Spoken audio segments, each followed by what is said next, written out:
Good morning प्यारे बच्चों। आज हम हिंदी कक्षा 6 के अंदर अपठित गद्यांश के बारे में सीखेंगे। Unseen process passage. ठीक है, तो बच्चों अपठित है वो आपके एग्जाम में पूछा जाता है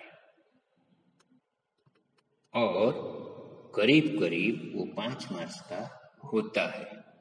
तो ये 5 मार्क्स हमें कैसे प्राप्त करने हैं उसके बारे में मैं आज आपको बताऊंगा। और अब गद्यांश और पद्यांश, उसमें से गद्यांश जो है उसमें आपको एक पैराग्राफ दिया जाता है और उसको आपको रीड करना होता है। ठीक है, और उसके साथ साथ कुछ बातें भी ध्यान में रखनी होती है। आइए कौन कौन सी बताता हूं। जो गद्यांश पाठ्य पुस्तक में पढ़ा न गया हो वह अपठित गद्यांश कहलाता है। यानी आपने टेक्स्ट बुक में नहीं पढ़ा है, बाहर से भी वो पूछा जा सकता है, उसे अपठित यानी नहीं पढ़ा हुआ गद्यांश यानी पैराग्राफ पैसेज। अपठित गद्यांश को छात्र बिना किसी की सहायता के पढ़कर अपने आप समझते हैं तथा उस पर आधारित प्रश्नों के उत्तर देते हैं। भाषा के विकास का यह अत्यंत प्रभावशाली साधन है। तो बच्चों, बाहर का जो पैराग्राफ होता है वो पढ़कर हमें उसके उत्तर देने होते हैं। अपठित गद्यांश के प्रश्नों को हल करने के लिए कुछ बातें ध्यान में रखनी चाहिए। आइए मैं बता कौन सी है। नंबर 1, दिए गए गद्यांश को ध्यान से पढ़िए। गद्यांश को एक से अधिक बार पढ़ना लाभदायक है। एक से ज्यादा बार उसे हम रीड करेंगे क्वेश्चन पेपर में। नंबर 2, गद्यांश के नीचे दिए गए प्रश्नों को समझिए और उनके उत्तर विकल्पों से ध्यानपूर्वक चुनिए। अगर गद्यांश के नीचे प्रश्न दिए गए हैं तो उसे हम ध्यान से पढ़ेंगे, समझेंगे, और अगर ऑप्शन दिए हैं तो उसमें से उसके उत्तर ढूंढेंगे। नंबर 3, प्रश्नों के उत्तर गद्यांश में दिए गए तथ्यों पर आधारित होने चाहिए। जो भी आप प्रश्नों के प्यारे बच्चे उत्तर लिखो वो उस गद्यांश यानी जो पैराग्राफ दिया गया है उस पर आधारित होने चाहिए। नंबर 4, शीर्षक का चुनाव करते समय ध्यान रहे कि वह गद्यांश से संबंधित हो। ठीक है, शीर्षक यानी टाइटल का प्रश्न पूछा जाता है कि इस पैराग्राफ को आप क्या शीर्षक देंगे, तो शीर्षक यानी टाइटल। शीर्षक के लिए आपको विकल्प दिए जाएं तो आप सही विकल्प उसमें से चुन सकते हैं, और अगर नहीं है तो आप गद्यांश को रीड करेंगे तो आपको उसका शीर्षक पता चल जाएगा, तो वो आप लिख सकते हैं। ठीक है, तो इस तरह से हम अच्छे से लिखकर उसके पूरे 5 मार्क्स प्राप्त कर सकते हैं। आइए उसका एक उदाहरण देखते हैं। तो बच्चों, ये आपके सामने एक पैराग्राफ है जिसे हम रीड करेंगे और फिर उसके प्रश्नों के उत्तर लिखेंगे। ठीक है, आइए पैराग्राफ रीड करते हैं। मित्र की पहचान विपत्ति पड़ने पर ही होती। सच्चा मित्र मिलना सरल नहीं। मित्र का चुनाव सोच समझकर करना चाहिए। मित्र का चुनाव करते समय उसके व्यवहार, आचरण जैसी बातों पर विशेष ध्यान देना चाहिए। सच्चा मित्र विनम्र, सदाचारी, विश्वसनीय तथा चरित्रवान होना चाहिए। सच्चा मित्र एक शिक्षक की भांति होता है जो अपने मित्र को सही रास्ते पर ले जाता है। जब मनुष्य संकट में होता है और चारों ओर निराशा का अंधकार दिखाई देता है, तो केवल सच्चा मित्र ही आशा की किरण के रूप में सामने आकर अंधकार को दूर करता है। जो सामने तो मीठा बोले, पीछे से काम बिगाड़े, ऐसे मित्र को छोड़ देने में ही भलाई है। तो बच्चों, हमने इस पैराग्राफ को रीड किया, उससे हमें पता चलता है कि ये पैराग्राफ जो है वो मित्र के बारे में, फ्रेंड के बारे में दिया गया है। वे सच्चा मित्र, अच्छा मित्र कौन है और उसे किस तरह से हमें पसंद करना चाहिए। चुनाव यानी पसंद करना। तो उसके यहाँ पे गुण भी दिखाए गए हैं, अच्छाइयाँ बताई गई है। ठीक है, उसका व्यवहार, आचरण, उसकी बातें अच्छी होती है, सदाचारी होता है, विश्वसनीय होता है तथा चरित्रवान होता है, यानी उसका कैरेक्टर अच्छा होता है। तो हमें ऐसे मित्र को अपना मित्र बनाने में देर नहीं करनी चाहिए। हम उसे पसंद कर सकते, उसका चुनाव कर सकते हैं। ठीक है, साथ साथ में देखिए ये भी बताया गया है कि वो एक शिक्षक की भांति होता है जो गाइड करता है। और दूसरी बात ये भी बताई गई कि जो हमारे सामने यानी हमारे मुंह पर मीठा बोले लेकिन पीछे से नुकसान पहुंचाए, ऐसे मित्र से हमें कभी दोस्ती नहीं करनी चाहिए। ये बात भी बताई गई है। तो बच्चों, इस तरह से हमने पैराग्राफ रीड किया, उसे समझा। अब हम इसके प्रश्नों के उत्तर देखेंगे। ठीक है, उसके प्रश्न और उसके उत्तर हम इस प्रकार से लिखेंगे। आइए।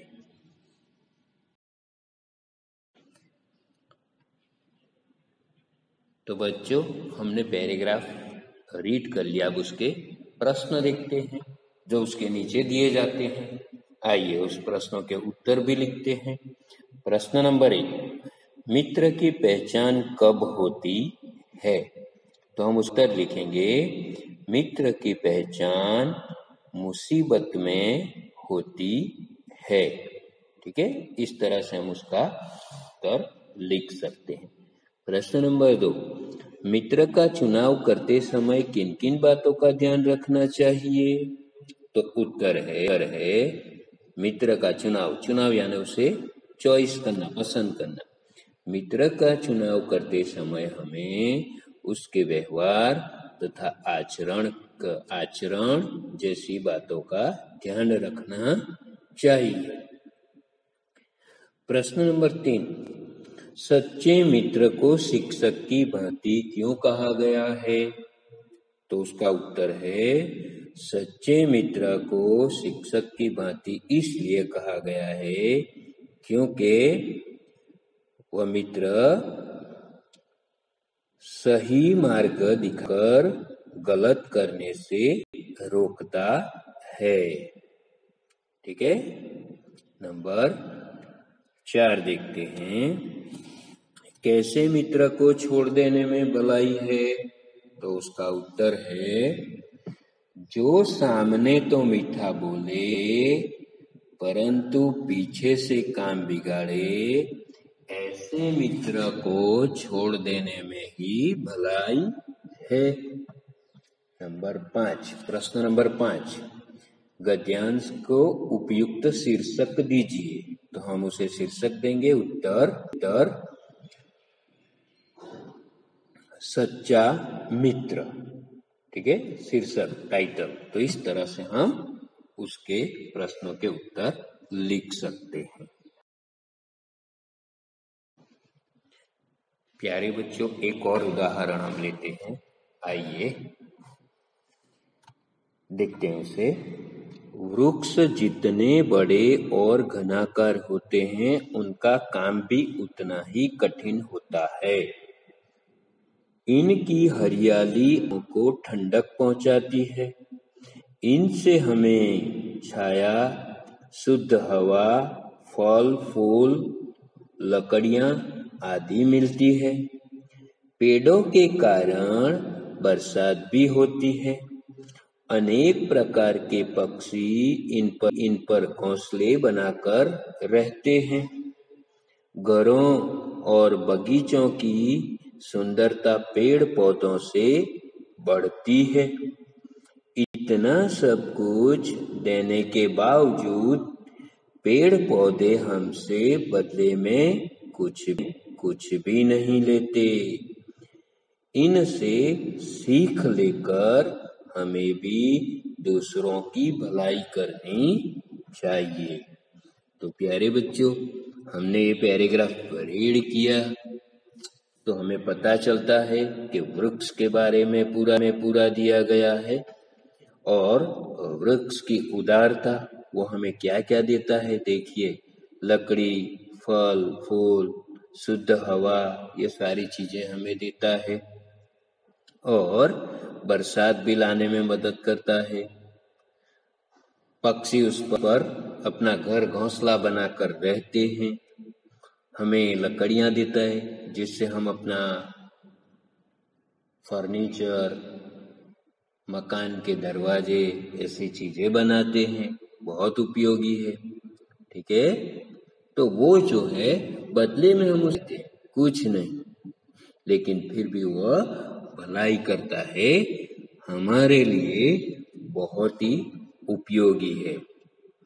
आइए अब हम इसके प्रश्नों को देखेंगे और उसके उत्तर किस तरह से लिखने हैं वो मैं आपको बताऊंगा। ठीक है, तो जिस तरह से हमने पहले पैराग्राफ के उत्तर लिखे, इस तरह से हम इसके भी उत्तर लिखेंगे। सही उत्तर हमें पूरे मार्क्स दे सकता है। तो बच्चों, आइए हम उसके प्रश्नों के उत्तर देखते हैं और उसे लिखते हैं। किस प्रकार से लिखने हैं वो देखते हैं। आइए, तो आइए प्रश्न नंबर 1, पेड़ों से हमें क्या क्या चीजें मिलती है। तो बच्चों, हम इसका उत्तर लिखेंगे, पेड़ों से हमें शुद्ध हवा, फल फूल और छाया मिलती है। ठीक है। प्रश्न नंबर 2, पेड़ों के कारण क्या होता है। तो हम इसका उत्तर इस प्रकार लिखेंगे, पेड़ों के कारण बरसात होती है। ठीक है, जहाँ ज्यादा पेड़ होते हैं वहाँ बारिश ज्यादा होती है। जहाँ घने जंगल होते हैं वहाँ पे बारिश बहुत गिरती है। तो इस तरह से पेड़ों के कारण बरसात होती है। ठीक है, आइए प्रश्न नंबर 3 देखते हैं, पक्षी कहाँ घोंसला बनाते हैं। तो हम उत्तर लिखेंगे, पक्षी पेड़ों पर घोंसला बनाते हैं। ठीक है, क्योंकि पेड़ पर ही उसे सुरक्षा मिलती है, वह सुरक्षित रहता है, इसलिए पेड़ पर वो घोंसला बनाना ज्यादा पसंद करता है। तो पक्षी पेड़ों पर घोंसला बनाते हैं। प्रश्न नंबर 4 देखते हैं बच्चों, हमारी आंखों को कौन ठंडक पहुंचाता है। तो इसका उत्तर हम इस तरह से लिखेंगे, हमारी आंखों को पेड़ों की हरियाली, सुंदर पेड़ों की हरियाली जो होती है वो हमारी आंखों को पहुंचाती है। इसका आंसर इस तरह से लिखेंगे। प्रश्न नंबर 5 देखते हैं, गद्यांश को उचित शीर्षक दीजिए। ठीक है, तो शीर्षक यानी अपनी क्या दे सकते हैं। तो हमने पैराग्राफ रीड किया है और पता चल गया है हमें कि इसे क्या शीर्षक दे सकते हैं। तो गद्यांश का उपयुक्त शीर्षक है वृक्ष। ठीक है, वृक्ष, ये उसका उत्तर है। तो इस तरह से हम प्रश्नों के उत्तर लिखकर अपठित गद्यांश में से पूरे मार्क्स प्राप्त कर सकते हैं। प्यारे बच्चों, ये गद्यांश जो है वो बाहर से पूछे जाते हैं, तो चाहिए कि उसे अच्छे से रीड करें और इस तरह से प्रश्नों के उत्तर लिखेंगे तो हम पूरे मार्क्स प्राप्त कर सकते हैं। इस तरह से हमें लिखना चाहिए। ठीक है, तो प्यारे बच्चों, आप इसकी प्रैक्टिस करते रहें और लिखने की प्रैक्टिस करने से आपको इसके आंसर याद भी हो जाएंगे और आपके राइटिंग भी अच्छे हो जाएंगे और आप पूरे मार्क्स भी प्राप्त कर सकते हैं। Okay, thank you.